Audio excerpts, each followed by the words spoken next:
अब ठुलो गर्नु पर्यो भएन यिनीहरूलाई चाहिँ भएन मैले चाहिँ अब देशको हितमा जे हुन्छ मैले त्यही सोचेर मैले आफूले सक्ने आफूले गरेको हो मैले चाहिँ होइन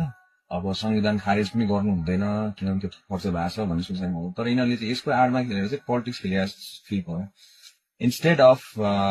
making the country joining hands together ठिकै छ गल्ती हुन्छ मान्छेबाट भनेर ल अब अगाडि बढाउँ राम्रोसित जानुपर्छ भनेको साटो सँगै मिलेर देश बनाउनुपर्छ भनेको साटो चाहिँ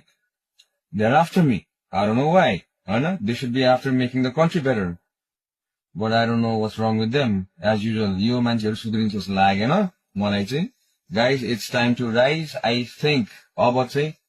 नेपाली जनताहरू सब उठेर अब चाहिँ हामीहरू एउटा फुल्ली युनाइटेड ग्रुप हुनु पर्यो अब चाहिँ है वाट आई डु इज यही लाइफको मार्फतबाट what I would like to say is के गरौँ भन्दाखेरि चाहिँ म यसको मुनि नम्बर पनि राखिदिनु अरू अर्को पोस्टको नम्बर हुन्छ एउटा युनिफिकेसन गर्नु पर्यो अब सबै जेन्जीहरू चाहिँ अब युनिफाइड हुनु पर्यो we are that's what they want के they want to separate us divide us and rule over us and they want to come to power gain which we shouldn't let it happen, right?